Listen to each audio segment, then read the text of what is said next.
आप लोग नहीं, ताली ताली मत लगाओ। मैंने क्या कहा है कि आप लोगों को शांत हो जाना चाहिए। आप लोग ने बैठ सब बैठ जाइए और सबको शांत हो जाना चाहिए। आप लोग सब शांत हो जाइए। मैंने तो आपसे प्रार्थना की है कि शांत होने का भी आपको कहना ही नहीं चाहिए। जैसे प्रार्थना का आरंभ करना है उसके पहले ही सबको शांत हो जाना चाहिए।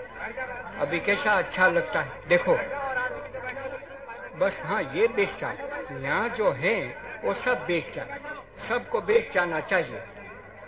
सब बैठ जाइए और शांति से बैठे रहिए, क्योंकि मैंने आपको कहा है ना कि ये 2-4 रोज हैं वो ऐसे हैं कि हर एक शब्द जो मैं कहता हूँ वो अपने दिलों में जाना चाहिए। तो इसलिए अगर आप शांत न रहें और सबका सब सुने नहीं तो पीछे ये नहीं बन सकता है। तो जब लोग कहते हैं आगे वाले हैं तो उनको बैठ जाना चाहिए। मुझको देख तो लिया, कोई आंखों से तो सुनता नहीं है, आंखों से देखता है, कानों से सुनता है। इसलिए आंखों को तो सचमुच बंद करना चाहिए और कानों को खुले रखना चाहिए और अदब रखकर बैठ जाना चाहिए। तो बड़ा अच्छा लगता है और ऐसा सुंदर लगता है कि आदमी का जी चाहता है कि जो अपने दिलों की बात है वो सुनाए।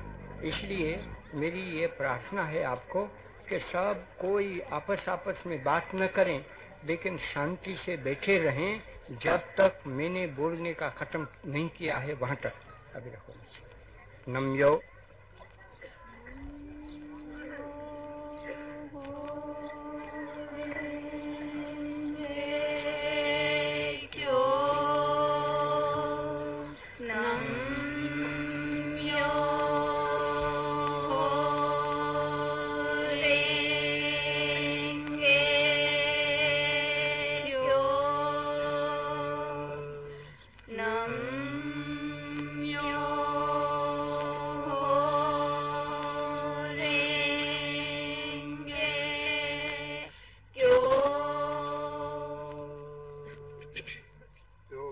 शांति।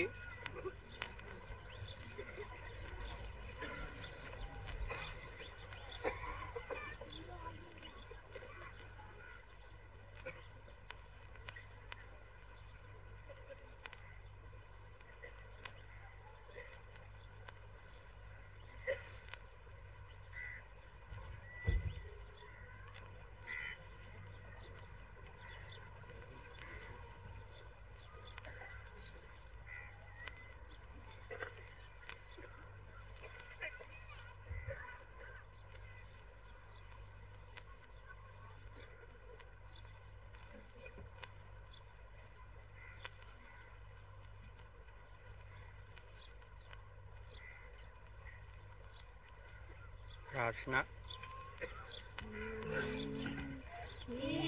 ईशावास्यमिदं सर्वं यत्किञ्च जगत्यां तेन त्यक्तेन भुञ्जीथा मा गृहा कस्य स्विदनम् यं ब्रह्मा वरुणेन्द्र रुद्रमरुतः स्तुवन्ति दिव्यैस्तवैर्वेदैः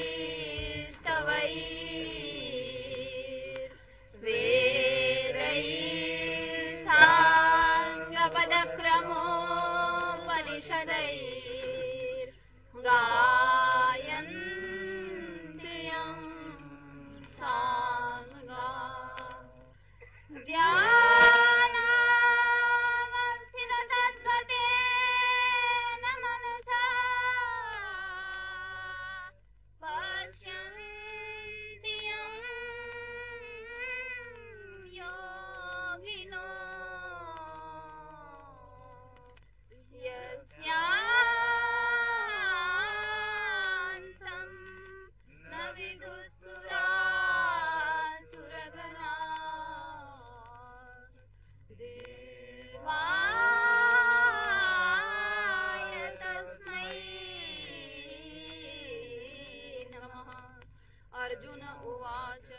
स्थितप्रज्ञस्य का भाषा समाधिस्थस्य केशव सिद्धि किं प्रभाषेत किमासीत व्रजेत किम् श्रीभगवानुवाच प्रजहाति यदा कामान् सर्वान् पार्थमनोगतान् आत्मन्येवात्मना तुष्टः स्थितप्रज्ञस्तदोच्यते दुःखेष्वनुद्विग्नमनाः सुखेषु विगतस्रः वीतरागभयक्रोधस्थितधीर्मुनिरुच्यते यः सर्वत्रानभिस्नेहस्तप्तप्रातिशुभाशुभम् नाभिनन्दति न द्वेष्टि तस्य प्रज्ञा प्रतिष्ठिता यदा संहरते चायम् कूर्मोऽङ्गानीव सर्वशः इन्द्रियाणीन्द्रियार्थैर्व्यस्तस्य प्रज्ञा प्रतिष्ठिता विनिवर्तन्ते निराहारस्य देहिनः रसवर्जम् रसोऽप्यस्य परम् दृष्ट्वा निवर्तते यततो ह्यपि कौन्तेयः पुरुषस्य विपश्चितः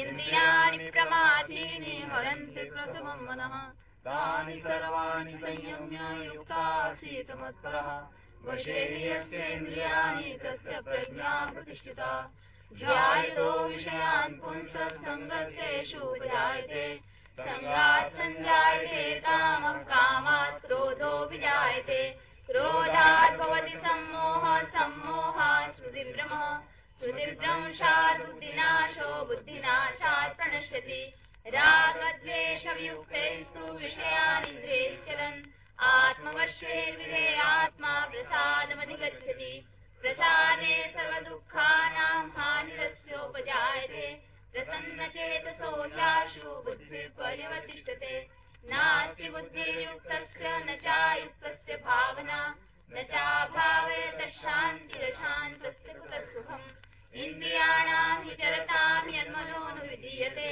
तदस्य हरति प्रज्ञां वायुर्नाममिवाम्बसि तस्माद्यस्य महाबाहो निगृहीतानि सर्वशः इन्द्रियाणीन्द्रियार्थैर्व्यस्तस्य प्रज्ञा प्रतिष्ठिता या निशा सर्वभूतानां तस्यां जागति संयमी यस्यां जागृति भूतानि सा निशा पश्यतो मुनेः आपूर्यमानम् अचलप्रतिष्ठम् समुद्रमापः प्रविशन्ति यद्वत् तद्वत्कामायम् प्रविशन्ति सर्वे स शान्तिमाप्नोति न कामकामी विहाय कामान् यः सर्वान् पुमाश्चरति निःस्पृहः निर्ममो निरहङ्कारः स शान्तिमधिगच्छति एषा ब्राह्मी स्थितिः पार्थ नैनां प्राप्य मुह्यति स्थित्वा स्यामन्तकालेऽपि ब्रह्मनिर्वाणमुच्यते अहिंसा सत्यस्तेय ब्रह्मचर्य संग्रह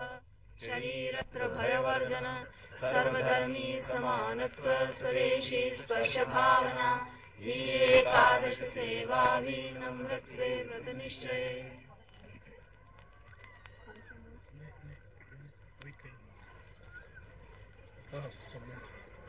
अऊज़ बिल्लाहि मिनश शैतानिर रजीम बिस्मिल्लाहिर रहमानिर रहीम अल्हम्दुलिल्लाहि रब्बिल आलमीन अर्रहमानिर रहीम को गिरफ्तार करो, कुरान का भजन बंद करो, कुरान का भजन बंद करो, कुरान का भजन बंद करो, मिस्टर जीरा को गिरफ्तार करो, मिस्टर जीरा को गिरफ्तार करो,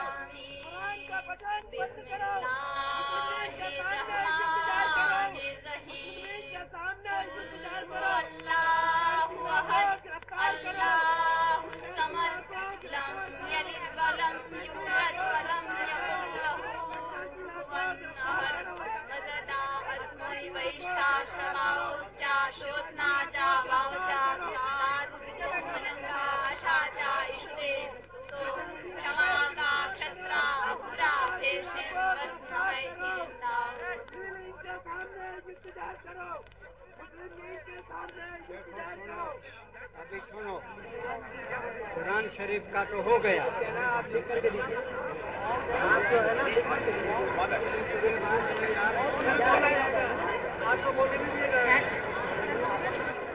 देखिए, अभी उसको सटाना नहीं चाहिए। वो कहने दो, उसको कहना है तो। अभी ऐसा मत करो। वॉलंटियर अभी हो गया।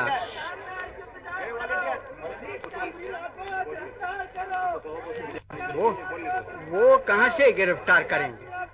अभी सुनो, अभी खामोश रहिए। अभी आप लोग सब शांत हो जाइए। उसमें क्या फायदा है? मैंने कहा है कि मैं बंद नहीं करता हूँ और प्रार्थना चलने देता हूँ। क्यों कि आप तो बड़ी शराफत बता रहे हैं। और कोई ऐसा कहते हैं, उनको गुस्सा आ गया है तो बोलने दें। उससे हमारा क्या बुरा होता है? बुरा तो उनका होता है। और हम अगर खामोश रहें तो आखिर में उसको खामोश रहना ही है। तो इसलिए, और मैं चाहता हूँ कि पुलिस लोग पीछे उनको छोड़ दें। उनको पुलिस चौकी में ले जाने की कोई आवश्यकता नहीं रहती है। लेकिन जो कुछ भी ईश्वर को करना है वो करेगा। और लोग दूसरे जो वहाँ से दौड़ रहे हैं वो निकम्मा दौड़ते हैं। उनको शांति से प्रार्थना में हिस्सा देना चाहिए। मैं कहना चाहता हूँ वो सुनना चाहिए। ऐसा नहीं करना चाहिए। अभी चलिए भजन को। बस छोटा गुरु बिना कौन बतावे बात, गुरु बिना कौन बतावे बात। महाविकट यम घाट, गुरु बिना कौन बतावे बाट, गुरु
ये तो चलता है, चलेगा नहीं, ये लो ना।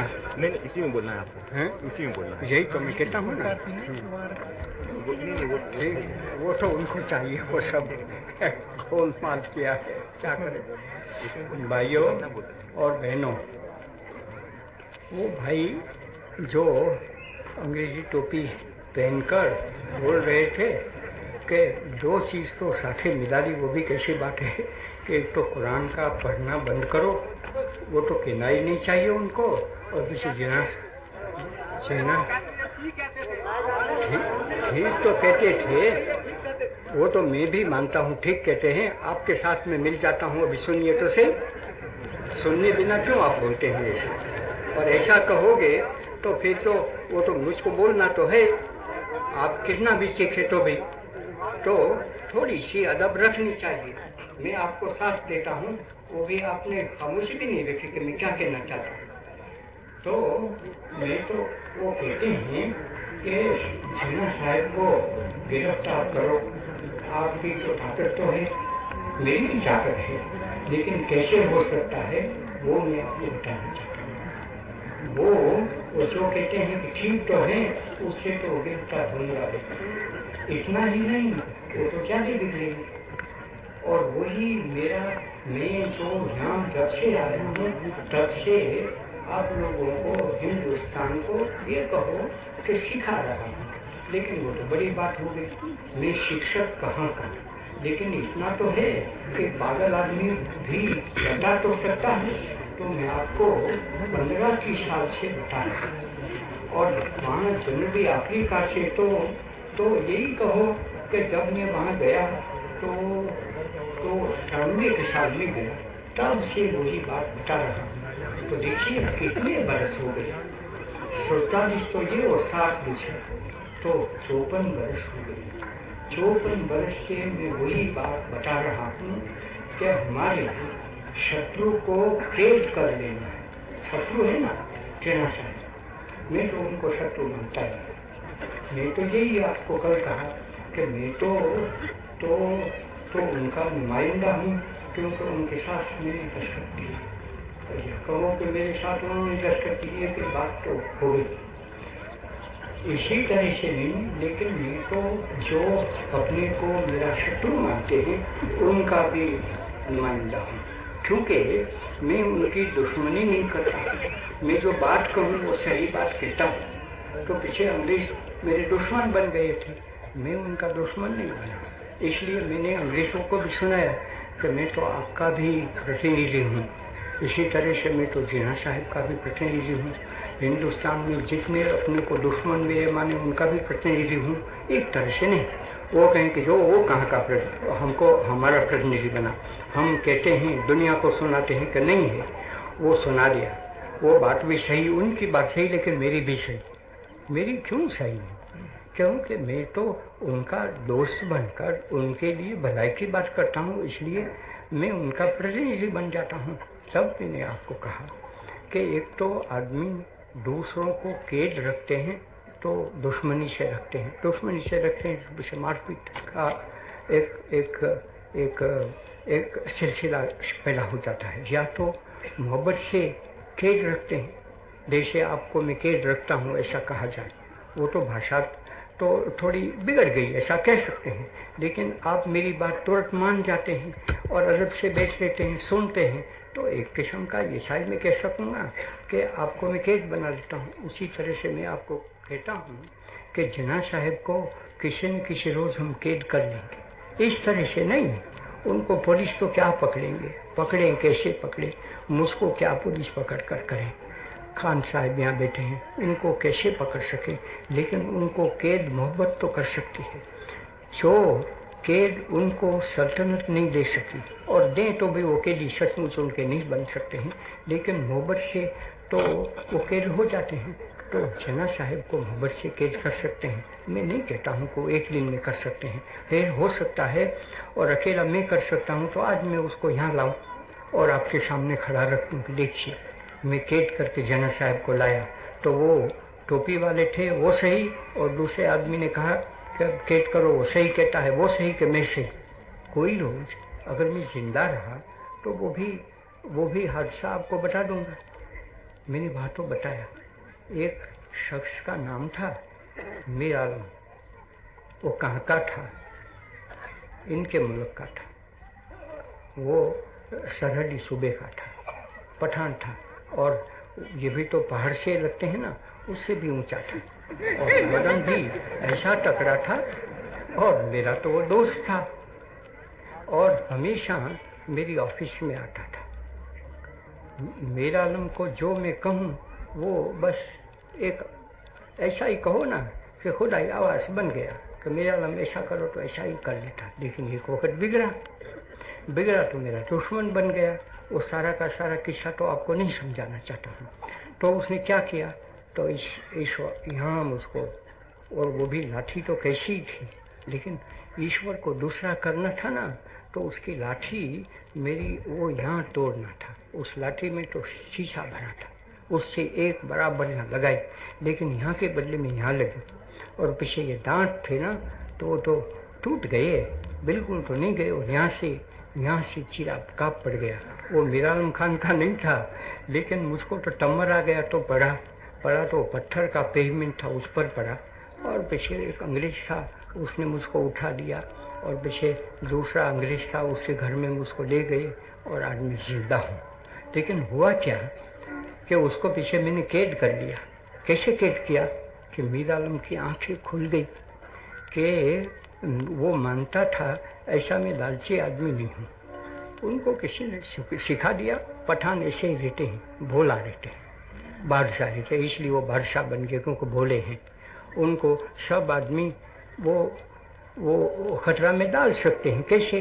धोखा देकर, कहो आप तो बड़े हैं, वो मान ले के बड़ा हूँ, और आपके पास से कुछ ले जाते हैं तो ले जाते हैं। उसमें उन्होंने क्या खोया, लेकिन वो जो उन्होंने धोखे में डालने की कोशिश की वो धोखे में पड़ गया। ऐसा होता है, लेकिन पड़ तो जाते हैं। इसलिए वो मीर आलम खान भी बड़ा भोला था। तो उसने किसी ने कहा कि अरे तू तो पागल है। उसने कब जनरल स्मर्ट्स के पास से 15,000 पाउंड लिया। बात ये थी कि मैंने 15,000 पाउंड उसके पास ले लिया और पीछे कौम को मैंने बेच डाली। वो तो बड़ा चार्ज हो गया, और पठान दूसरा क्या कर सकता था। और पठान भी तो उनकी भर्ती में आया था अंग्रेजों की लड़ाई के लिए, उसमें से पीछे छूटे कितने रह गए, उसमें का वो पठान था मीर आलम खान। तो पीछे उसने सोचा कि मैंने तो जो मेरा खैरख्वाह था उसका मैंने गुनाह कर लिया। तो पीछे वही आया और मेरे साथ, जैसे मैं आपको कहता हूँ ना कि कोई दिन अगर खुदा को मंजूर है, ईश्वर को मंजूर है, तो जना साहब यहाँ बैठेंगे और आपको कहेंगे कि मैं आपका दुश्मन नहीं था। एक वक्त दुश्मन सा लगा था, मैंने गलती भी की, लेकिन अब मैं समझता हूँ कि मैं पाकिस्तान लेना चाहता हूँ तो भी हिंदुओं के पास से लूँगा, तो हिंदुओं को मार के देंगे तो पीछे क्या हुआ, वो कोई इस्लाम नहीं हुआ, वो पाकिस्तान नहीं हुआ, कुछ नहीं हुआ। तो किसी न किसी रोज़ उसको कहना है कि मैं पाकिस्तान तो लेना चाहता हूँ, लेकिन पाकिस्तान जो मेरा होगा वो तो पीछे ऐसा आला दर्जे का होगा कि सब उसमें चले आएंगे। तो ऐसे पाकिस्तान में हम सब जाएंगे और पीछे बड़ा रोशनियाँ करेंगे, मिठाइयाँ खाएंगे, उसका नाम तो पाकिस्तान हो सकता है। आज तो ये है ही, लेकिन वो दिन कैसे आ सकता है। वो भाई ने कहा, वो जो टोपी वाले थे उन्होंने कहा इससे नहीं आ सकता है, लेकिन मैं कहता हूँ उससे तो आ सकता है।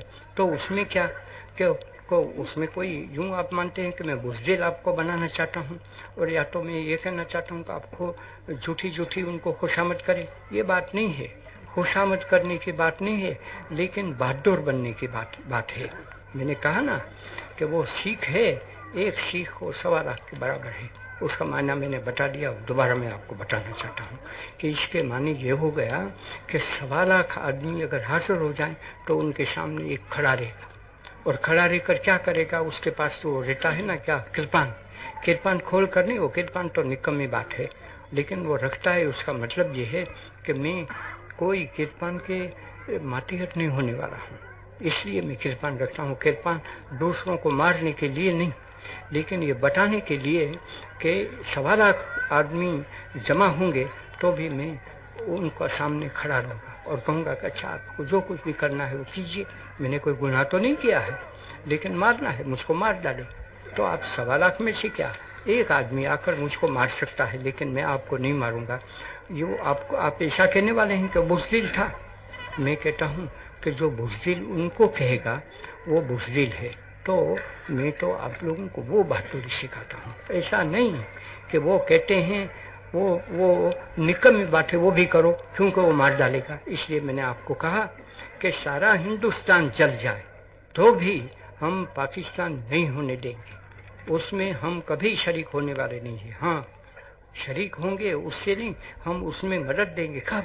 कि जब हमको समझा सकें, तलवार के जरिए से नहीं लेकिन अक्ल के जरिए से, सहन से, हमारा दिलों पर चोट लगाकर कि ये तो खूबसूरत बात करता है, उसमें इतनी झंझट क्या थी, सीधी सीधी बात थी, वो हम क्यों बेअक्ल थे आज तक कि नहीं समझे। वो तो कब हो सकता है कि जब वो पाकिस्तान लेने की कोशिश कर रहे हैं तभी भी उनको बताना है कि आप किसी मुसलमान से न डरें।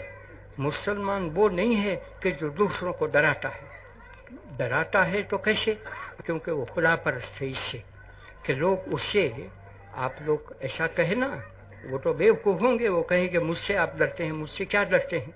लेकिन वो कहें तो हमने तो देखा गांधी के सामने 2000 3000 या कितने मैं तो जानता नहीं हूँ, और उन्होंने कहा वो तो बूढ़ा आदमी, उसमें कुछ ताकत नहीं थी, एक आदमी उस पर निकले कि यहाँ बस लगा दे तो वो पड़ जाएगा, गिर जाएगा। लेकिन उसकी बात वो सुनते थे और शांति से सुनते रहते हैं। वो क्या चीज़ थी, वो डर था क्या? अगर डर था तो मोहब्बत का डर है, तो मोहब्बत का डर ले सकते हैं। लेकिन मुसलमानों को लावे, मुसलमानों के मार्फत से हमारा खून करे, हमारे घरों को जला दे, वो तो बात नहीं हो सकती है। तो उन्होंने तो इकरार कर लिया। ऐसा ही कहो कि खुदा को हजर नजर जानकर दूसरा क्या हो सकता है, कि जब ऐलान कर लेता है और अपने दस्तखत दे देता है, और भाई साहब के सामने मेरे दस्तखत भी उनके पास है, तो इसका सबब तो माना यही हुआ कि खुदा को हजर नजर जान के उन्होंने दस्तखत दिया कि हम जो ये पॉलिटिकल मामला है, पॉलिटिकल हकूक है, उनके लिए वो तशद्दुद नहीं करेंगे, तशद्दुद से नहीं ले सकते हैं। लेकिन तो उसका मतलब ये हुआ कि दिलों को बहलाकर, दिलों को समझाकर, सहन को समझाकर हम देने वाले हैं। वो एक आम उन्होंने कह दिया है, तो हम तो उसी पर चले। इसलिए मैंने आपको कहा है कि पाकिस्तान कोई चीज़ नहीं ले सकते हैं मजबूर करके, लेकिन हमको बताकर समझाकर सब कुछ ले सकते हैं। इसलिए आप भी वही कोशिश करें जना साहब को कैद करने की, जैसे मैं कैद करता हूँ। वो भाइयों ने कहा इस तरह से कैद करने की बात नहीं है, वो तो एक मैंने आपको बात कह ली। आज जो कहना चाहता हूँ तो दूसरी बात है, थोड़ी सी ही आज तो कह दूँगा, नहीं तो मेरा वक्त चला जाएगा। कि मैंने कल आपको कहा ना कि हिंदुस्तान में हम बिरला राज नहीं चाहते हैं, तो बिरला तो मेरे दोस्त हैं, वो तो कहते हैं कि वो मेरे पुत्रवत हैं, क्योंकि छोटे हैं मेरे से, यूँ तो बड़े हैं उम्र में भी, लेकिन मेरे नज़दीक तो बहुत छोटे हैं। तो वो तो यूँ कहते हैं, करोड़पति तो है, उसमें शक नहीं है, लेकिन मैं बिरला राज नहीं चाहता हूँ, और आपके लिए भी बिरला राज नहीं है। न नवाब भोपाल का राज चाहिए हमको क्यों चाहिए? नवाब भोपाल भी कहते हैं कि मेरे दोस्त हैं, मैं उनका दोस्त हूँ, वो तो राजा है, मैं तो रैयत हूँ, रंक हूँ, वो उनका दोस्त कैसे बन सकता है? लेकिन वो कहते हैं कि तू मेरा दोस्त है, तो वो भी मेरे दोस्त। तो मैं कहता हूँ दोस्त तो सही, तो मेरे घर के दोस्त रहें, लेकिन वो उनके हाथ में हिंदुस्तान का राज नहीं आ सकता है। तब किसके हाथ में? आप लोगों के हाथ में। और आप लोगों के हाथ में भी नहीं, लेकिन जो मिस्किन 60 करोड़ देहात में पड़े हैं, हिंदू कहो मुसलमान कहो कोई भी, उन मिस्किनों का राज होने वाला है, उसका नाम पंचायत राज है। वो राज के लिए हम सब काम कर रहे हैं और सब जहमत उठा रहे हैं और भी उठाएंगे। ये तो बात मैंने आप लोगों को कह दी। तो मैं ये कहना चाहता था कि वो दूसरी बातें तो मैंने कह ली, लेकिन अगर हम उनका नहीं चाहते हैं राज, तो पीछे कैसे? तो क्या हम सल्तनत को कहें कि आप राजा लोग हैं उनको काट डालो, वो बात नहीं है मेरे पास। लेकिन वो तो एक आदमी है, घनश्याम दास बिरला कौन है? एक आदमी है। उनके पास मजदूर लोग पड़े हैं, उनको पैसे देते हैं। पैसे आज छोड़ दें, मजदूर लोग बिगड़ जाए तो बिगड़ते भी हैं, तो कहेंगे कि हमें सलाम, आपका पैसा हमें नहीं चाहिए, हम चले जाते हैं। तो उनके करोड़ रुपये उनकी जेब में रह जाए। पैसे उनके पास तो ज़मीन पड़ी है, तो ज़मीन भी वो थोड़ा ज़मीन में से पाक लगाते हैं, तो वो तो दूसरे आदमी उस ज़मीन को में कुछ बोते हैं, उसमें से निकालते हैं, तब तो उनका काम चलता है। तो करोड़पति के करोड़ रुपये तो निकम्मे हैं। जब आम लोग जागृत हो जाते हैं तो आम का राज बन जाता है। अब लीजिए नवाब साहब को, तो नवाब साहब के मातेहत जब रहते हैं तब तो नवाब साहब बन सकते हैं। वो बिगड़े तो नवाब साहब क्या करेंगे? नवाब साहब उसी में कैद हो जाएंगे। उसके पास रिसाला है, उनके पास बर्ची है, तोप पड़ी है, राइफल है, वो सब हैं। वो कितने आदमी को मार डालेंगे, और मार डालने के पीछे नवाब साहब किस पर राज चलाएंगे? वो क्या उनके घोड़े सवार है उनके पास, तो घोड़े सवार उनको मार डालेंगे। इस तरह से कोई चला नहीं सकते राज। राज चलाना वो दूसरी बात है कि जब तक लोग या तो बिल्कुल अनजान रहें या तो लोग समझ कर कहें कि ये नवाब साहब तो भले हैं, वो जितनी अपनी बुद्धि है, अपने पास जायदाद है, वो सब हमारे लिए खर्च करते हैं, तब तो पीछे ट्रस्टी बन जाते हैं। ट्रस्टी बनकर रहें, दूसरी तरह से नहीं रह सकते हैं। और दूसरा बात यह है कि वो तो एक है, लेकिन उनके वहाँ जो रियासत है वो कौन है? वो तो करीब करीब सबके सब हिंदू पड़े हैं। तो ये कहो कि नहीं, वो क्योंकि मुसलमान है इसलिए वो मुसलमानी राज है, ऐसा कहा जा सकता है क्या? कश्मीर के महाराजा वो तो बहुत बड़े हैं और महाराजा धीराज कहलाते हैं, सब है। उनके पास राजपूत फोर्स भी पड़ी है, लेकिन कश्मीरी कौन है? कश्मीर में कितने मुसलमान हैं? तो मैं तो आपको कहता हूँ कि कश्मीर है वो तो मुसलमानों का राज है। क्यों कि वहाँ ज़्यादातर लोग वो मुसलमान पढ़े हैं। कश्मीरी पंडित तो हैं, मुट्ठी भर पंडित पढ़े हैं। मुट्ठी भर पंडित कोई कश्मीर का राज चला सकते हैं? न महाराजा साहब चला सकते हैं। अब लीजिए वो हैदराबाद, वो तो बहुत बड़ी रियासत बन गई, और हमको लोग सुनाते हैं कि हाँ देखो तो सही, चले जाएं तो पीछे हैदराबाद है, वो तो सारा हिंदुस्तान को पीछे सर कर लेंगे। क्या सर करेंगे? वहाँ हैदराबाद में हैं कौन?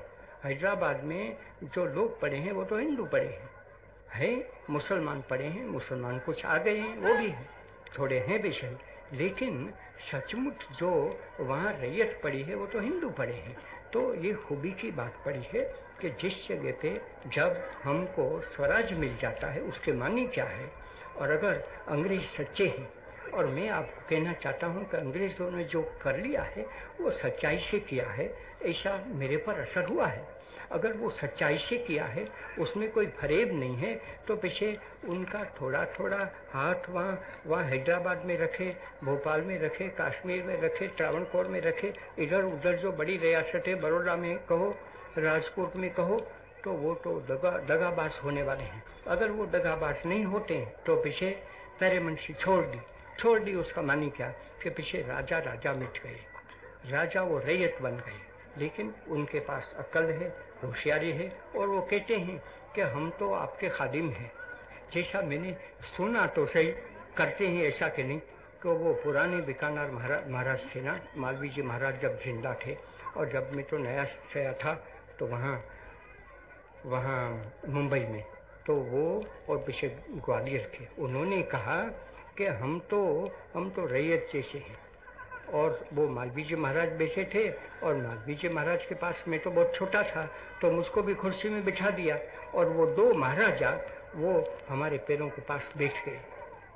तो कहो कि वो तो हमको एक फुसलाने के लिए हो सकता है, लेकिन उन्होंने देख लिया कि हम यहाँ राजा नहीं रह सकते हैं और उनको रैयत के माने नहीं रख सकते हैं, इसलिए हमको बताना है कि हम तो रैयत के नौकर हैं, रैयत के राजा नहीं हैं। लेकिन उस वक्त तो सल्तनत अंग्रेज़ों की बड़ी ज़ोरों से चलती थी।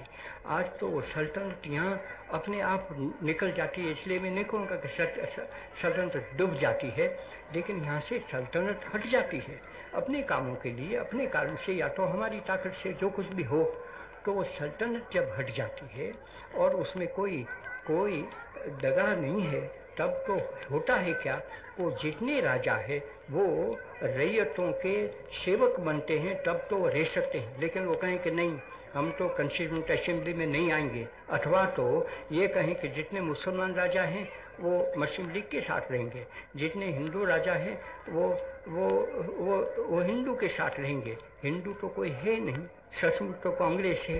कांग्रेस में ज़्यादा तादाद में हिंदू है, इतना ही है, लेकिन कांग्रेस तो सबकी है, तो कांग्रेस में रहेंगे ऐसा कहो, या तो मुसलमानों के साथ रहेंगे। ऐसा अगर राजा लोग करें तो मैं तो ये कहूँगा कि हिंदुस्तान में राजा लोग है क्या, और किस तरह से राजा लोगों में भी यही पैदा हो गया कि मैं मुसलमान हूँ तो हिंदुओं को मार डालूं। उसका मतलब ये हो गया ना कि वो हिंदुओं का दुश्मन हो गया। तब क्यों आज तक उसने हिंदू का राजा बनकर बैठा, तो उसका दुश्मन बनकर बैठा। हैदराबाद के निज़ाम साहब है वो तो हिंदुओं का दुश्मन बनकर वहाँ बैठे हैं क्या। ये तो एक खतरनाक बात हो गई। मैं कहता हूँ कि वो खुदा तो कभी, इंसान तो भूल जाए, माफ़ कर सकता है, लेकिन खुदा कभी माफ़ नहीं कर सकता है, क्योंकि वो तो बड़ा दगा बन गया कि मुसलमान राजा है वो पीछे मुस्लिम लीग के बन गए, और जो हिंदू राजा है वो कांग्रेस के बन गए। तो इसलिए कांग्रेस को तो हिंदुओं को बना दी गई। इसलिए मैं आपको कहना चाहता था कि हम माउंटबेटन साहब की ओर न देखें, वो देखने से उनका भी हम बिगाड़ते हैं, और वो करना नहीं चाहते हैं, वो उनके पास से करवा दें। उनके पास से क्या करवाना था, उनको तो हमारी शांति देनी चाहिए। उनको कहें कि आप आए हैं, आप बैठें और आप आराम से यहाँ से जाएंगे। जब यहाँ से सब अच्छी तरह से हो गया है, आपने जो इंतजाम करना था वो भी हो गया, पीछे चले जाएं। इस तरह से उनको अगर हम राहत देना चाहते हैं तो भी हम अपनी ओर देखें। ये नहीं कि वो सोमवार के रोज कुछ न कुछ हो जाएगा, या तो मंगल या तो बुधवार के रोज। अरे कुछ न कुछ होने वाला नहीं है। अगर हमारे में कुछ है तो ये तो मैंने आप लोगों को राजा के बारे में कह दिया। अभी एक बात मैं रंग के बारे में आपको सुनाना चाहता हूँ। वो बड़ी रोचक बात है, आप ध्यान से सुने। मेरे पास आश्रम में तो सब किस्म के लोग रहते हैं ना, वहाँ तो भंगी रहते हैं और ब्राह्मण भी रहते हैं, मुसलमान भी रहते हैं, पारसी भी रहते हैं, हमेशा होते हैं ऐसा नहीं, उनको सबको हक है। तो मेरे पास एक हरिजन बालक था, उसका नाम चक्रैया। वो ऐसा अच्छा था कि उसका मैं आपको बराबर बयान नहीं दे सकता हूँ। और वो ऐसा ही कहो कि नई तालीम में से वो फूला फला। तो वो चक्रैया तो बेचारा एक हरिजन और आंध्र देश का, तो तेलुगु भाषा बोलता था, लेकिन उसने हिंदुस्तानी अच्छी तरह से सीख लिया। उर्दू में भी लिखने का उसने शुरू कर दिया, और जितनी चीज़ें उनको मैं बता सकता था या तो आश्रम बता सकता था, वो सब करने की उसने कोशिश की। और बड़ा शरीफ लड़का था। क्यों ही कहो कि वो मेरा ही लड़का था। वो तो मर गया है, और मर गया है वो भी कैसे। वो लड़का ऐसा बहादुर था कि उसको परवाह नहीं थी कि किसी डॉक्टर ने उसका इलाज किया तो क्या। वो तो ये समझता था कि नैसर्गिक उपचार से वो अच्छा बन सके तो अच्छा है। तो आंध्र देश में एक नैसर्गिक उपचार करने वाला था, तो वहाँ चला गया। उनका दिल ऐसा था कि मैं जितना सीखा हूँ, और काफ़ी सीख लिया था, वो रसोई कर सकता था, सीने का कर सकता था, खादी वो सूट काट सकता था, बुन सकता था, कौन सी चीज़ उसमें नहीं थी। और ऐसा शरीफ था, झूठ नहीं बोलता, फरेब नहीं करना। और ऐसा भी नहीं कि कोई हरिजन तो अभी ऐसे हो जाते हैं, बिगड़ जाते हैं, तो हाँ तुमने बड़ा गुनाह किया है, अभी हमको ऐसा चाहिए, वो नहीं। उसको हक कुछ चाहिए नहीं, उसको तो अपना धर्म का पालन करना है। और धर्म का पालन करने में से जितने हक होते हैं, इतने हक को भी रखना। इतने में उनके दिमाग में कुछ हो गया, होता है कि क्या बिगड़ गया था वो तो पता ही नहीं।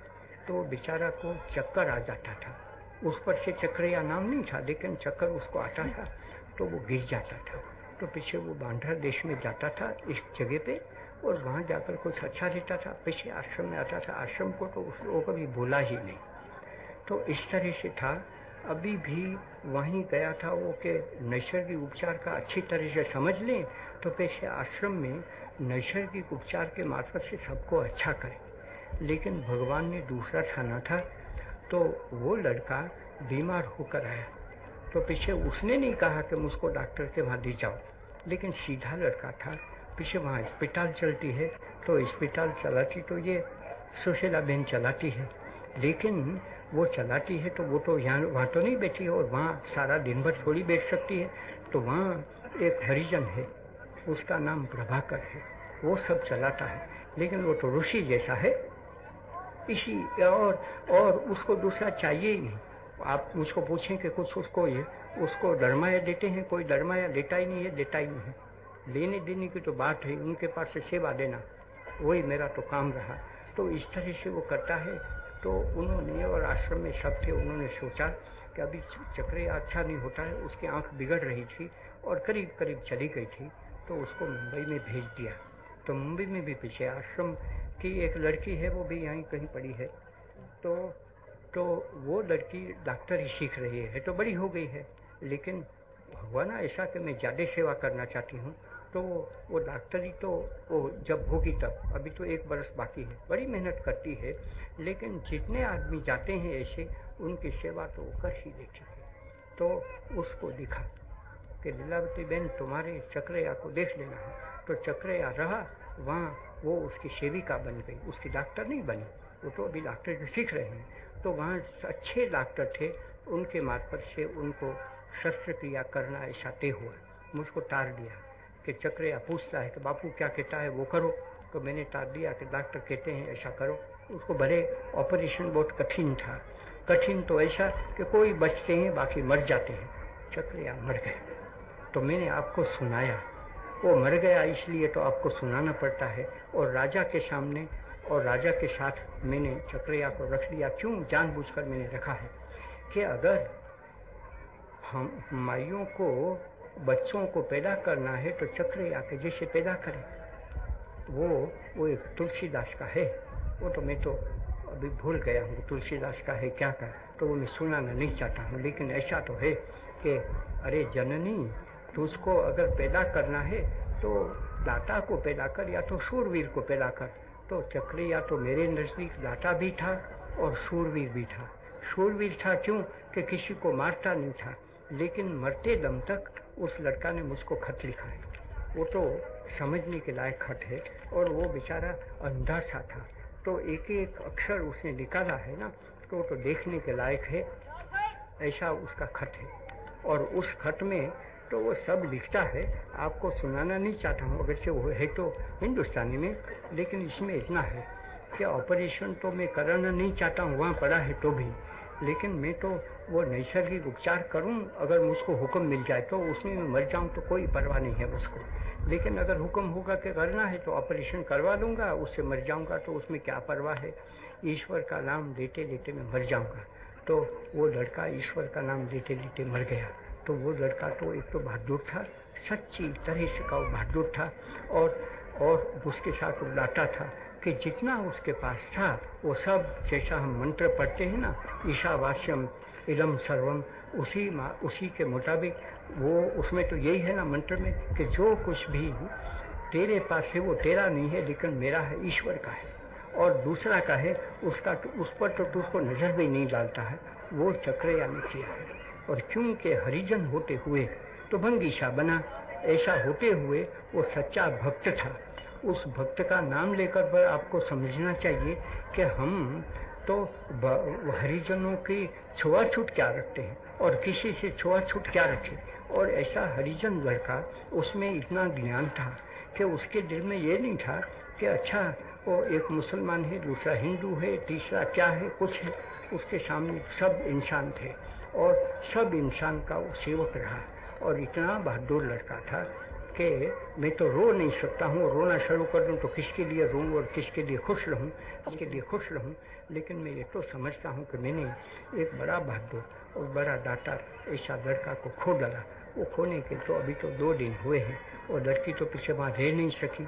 उसके बाद तो उसने टाल दिया कि मैं तो अभी 4-5 दिन तुम्हारे साथ रह तो जाऊँ तो भूल जाऊँगी, क्योंकि वो लड़की तो वो तो कोई हरिजन वाला नहीं है, वो तो एक दूसरा ही है, उसका किस्सा तो दूसरा ही है। इतना ही मैं आपको सुनाना चाहता था। तो उसका नतीजा ये आया कि एक तरफ से भोपाल के नवाब साहिब की बात आपको सुना दी और एक तरफ से चक्रिया की सुना दी। मैंने बताया कि भोपाल के नवाब साहिब भी रह सकते हैं हिंदुस्तान में, और चक्रिया जैसे होकर करोड़ों आदमी रहें तो हम सब सुख से रहने वाले हैं, दूसरा कुछ है ही।